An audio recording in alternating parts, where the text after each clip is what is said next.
Good evening, ladies and gentlemen. Welcome back to another garage video. It has been a very long time since the last one. I think it's about 11 months maybe. But we're back. We're on the road. Excuse my voice. I might cough through it a bit. I've had the flu this last week. I'm barely just getting over it and my throat's still giving me some dramas. But anyway, I would like to say that we're kind of mechanically finished here. So,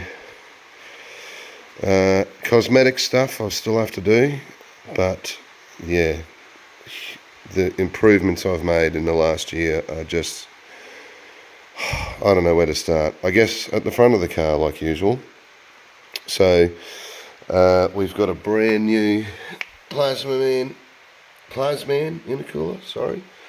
Done by High Power Performance in Toowoomba. I went to the place at Golby's there. They have their, in that same sort of shop, they've got their High Power Performance, Madoc Tuning and Wire Lab, as well as the Golby shop.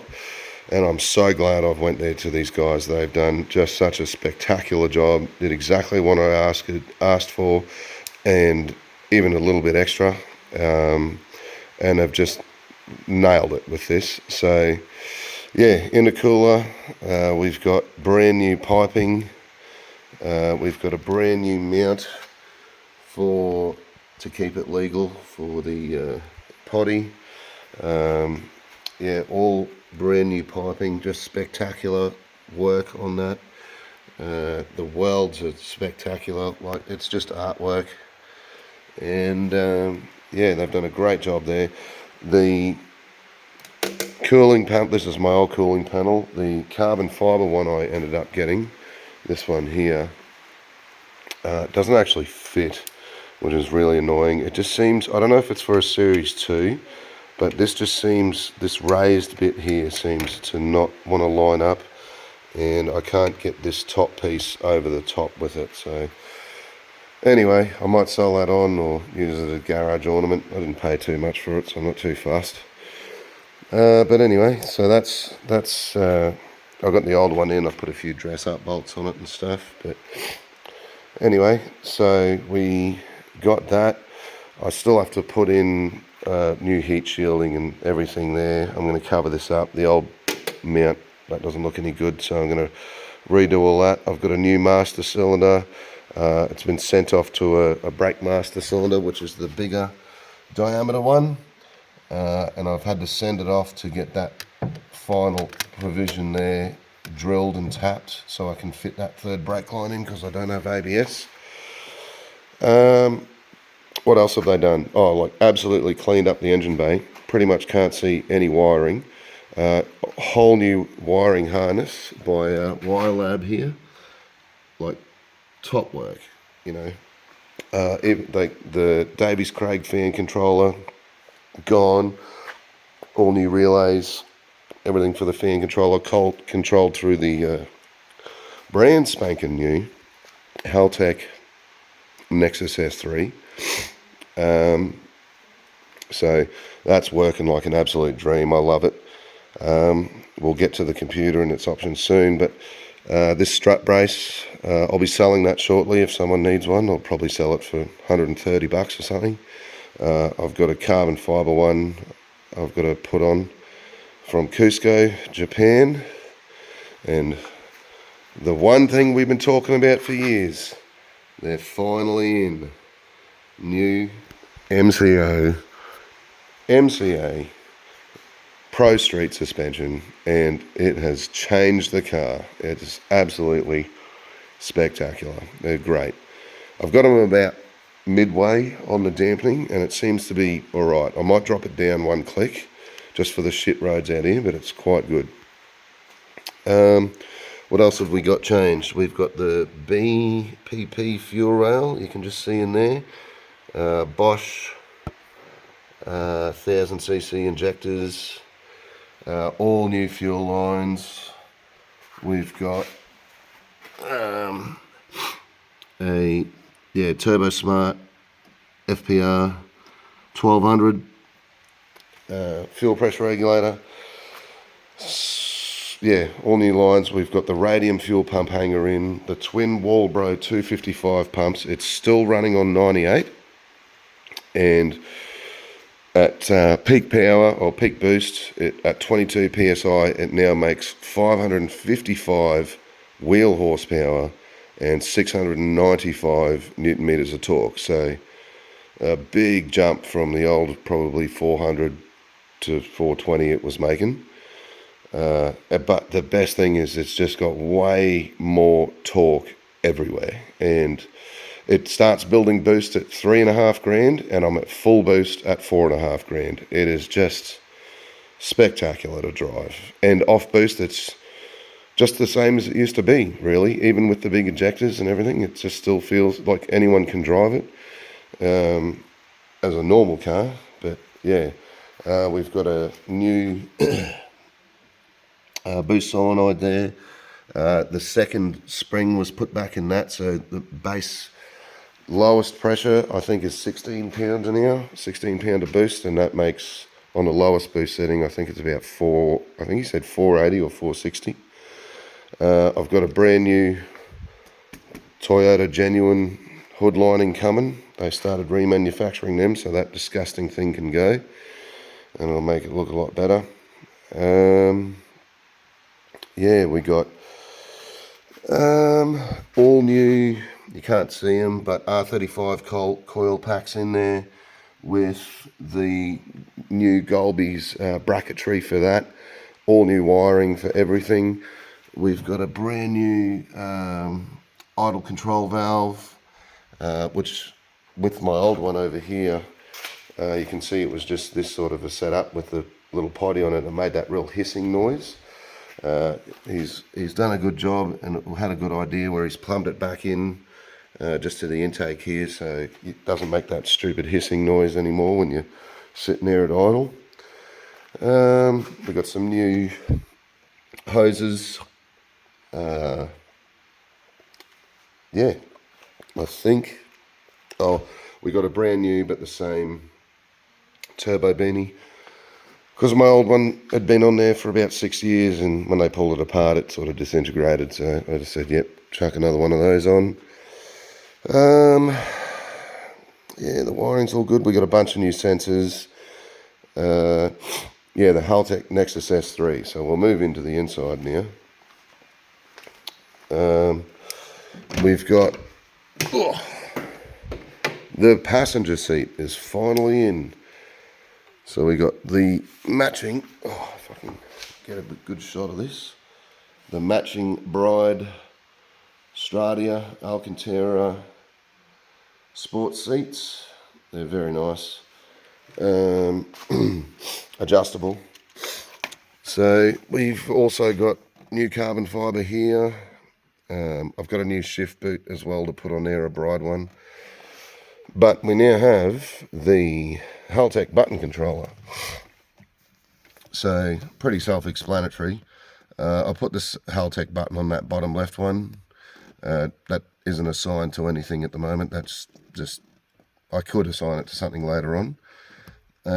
Valet mode, I set that up the other night.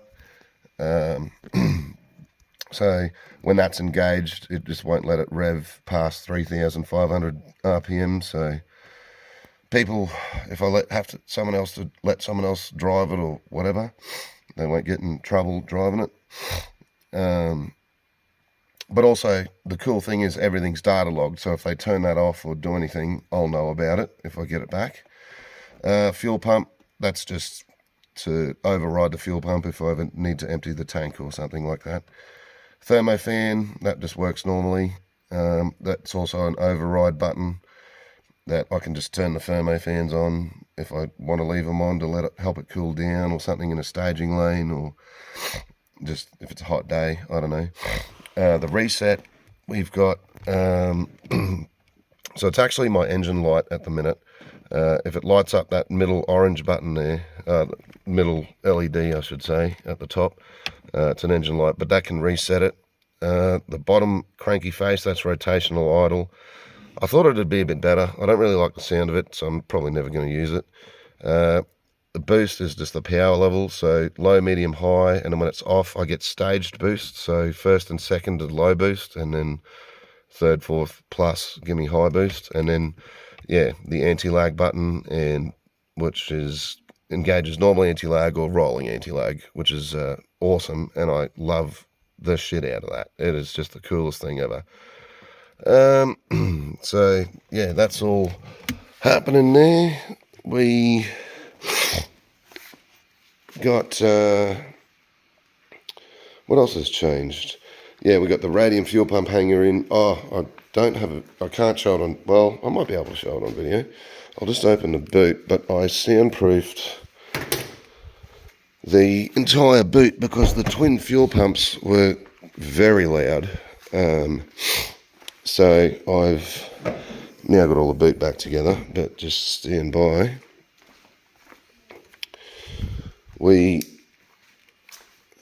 So when I got it all together, I got some MCA before I get to that, just some lanyards, and I didn't know what to do with them, so I just hung them up in the boot here. I didn't even know my boot, that this was a thing. I've had the car for 10 years, and it's like a retractable thing. Anyway, I put a brand new middle brake light in as well. But yeah, I've used I think it's called the Car Guys, or whatever their brand is. I might be able to show you. Hang on. The Car Builders or something. I got their sound deadening in. If we can see it, I don't think we will. Anyway, it's on my Instagram. But that took me a while. I did it all properly, and it worked very well. I can't even hear the fuel pumps anymore. Yeah, put all the new old stereo gear back in and everything like that. So yeah, she's an absolute delight to drive near. However, we're not finished. I have a list. So there's a few it's all just little stuff that I need to do, like clean up some engine wiring, like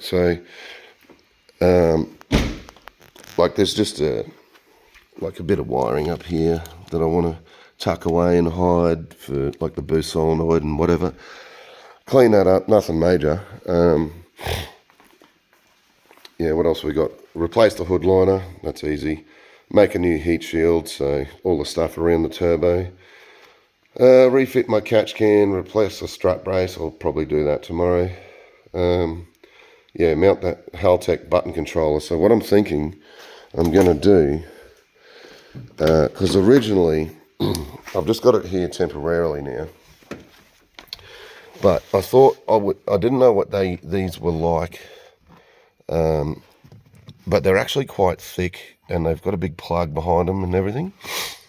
And my old boost controller was here, like along this bit of plastic here, and I thought it would be flat, that I could just Velcro it to it, but you can't do that. And I was just going to run the wire down into here. But what I'm going to have to do, my mate's got a 3D printer, I'm just going to 3D print a little offset box and then mount it to that, and then just run the cable down into there. So that's pretty easy. That's an easy solution. And I do want to get one of the Haltech 2-inch gauge cups. So I'll just have another little one down here, or maybe up here, either way. And it's a digital screen that just plugs into the computer, and it'll tell you all it's like a proper LED screen, and it tells you all your information you need to know from the ECU, like oil pressure and boost and all that nonsense. Yeah, sort out that cooling panel, which was this. I might get another one and whatever. I've got to get some I've got some other tyres sitting there that I was going to do skids on and whatever to replace these, because these are on belts. So I might put them on, but I could get just the new, like down the bottom here, I just got to get good tyres, some Pilot Sport 5s or something. New brake master, I talked about that, breathe the brakes, regas the aircon. So hopefully I can get my aircon working. It just needs to be regassed. The Haltech's all set up, ready for it to go. I think it just needs gas. I do want to lower the red line because the red line's now 7,200. I just want to drop it down, I think, to about 7,000. I don't really like the sound of it and how it's set up. I'll put a clip of what it sounds like from outside at the end of this video. It's kind of buzzy, like it's cool, like it sounds cool, but I want a little bit more banginess out of it, I guess. Anyway, put valet mode in, which I've done. I can get rid of that. Anyway, I've got to buy a new speedo face and calibrate that through the ECU. So my current speedo only goes to 180 kilometers an hour. So I'm going to have to get that. You can just get aftermarket TRD 340 or 320 kilometer an hour ones, and I'll just put that on there, and then through the Haltech ECU you can just calibrate that so it reads correctly. Install new middle brake light. I did that yesterday. I need to get rid of that. Change my diff oil. That's just something that's due. Fog light bulbs, which I've got there. New rear window seal, which is right here. I'm going to have to go to a window shop to put that in. Repair my HVAC backlights and install new buttons. Yeah, I want to do that, make it look a bit more modern. Get my front lip repainted. Been meaning to do that for ages. Lower cooling panel. That's all the plastics under the front, under the intercooler and that. Wouldn't mind getting an HKS Canon like I used to have. Remove my old video box, which was the thing that calibrated the speed from the gearbox to the factory speedo. Yeah, just little stuff. I might go to work and get my LSD repacked. So they'll pull it out and realign all the clutches so it's not at 100% because it's so aggressive and annoying to drive on the street. But it's fun as, but it's mainly a street car, so it's a bit too aggressive like that. Yeah, I just need to adjust the driver's seat a little bit in and change my cabin filter, and she'll be sweet. So I'm pretty happy with it at the minute. Like, the job the guys have done at Dock Tuning and High Power Performance and all that have just, yeah, I just didn't feel like they just were on my level. Like, they're all about my age. They're just cool guys. They know exactly what they're doing. They tune banging cars all the time. They work on them all the time. They specialise in 2 days and everything. I cannot recommend them enough. Like, if you've, like, you know, if you're, it is a bit of a drive if you're outside of, well, if you're in Brisbane, but if you're from West Brisbane, anywhere near Toowoomba, yeah, these are the guys to go see, 100%. Yeah, so that's where it's at the minute. Hopefully I'll have to get new tyres. These are still the original tyres from the first video. So, yeah, anyway, I've got to do that. And it'll be absolutely spectacular. So, thanks for watching again. There'll be more videos, and then hopefully less garage videos now, and more of me driving it around the racetrack, or maybe taking it to the drags here and there. I've got a few little signs in the garage too, but yeah. All right, guys, take it easy. Don't do anything I wouldn't do. See ya.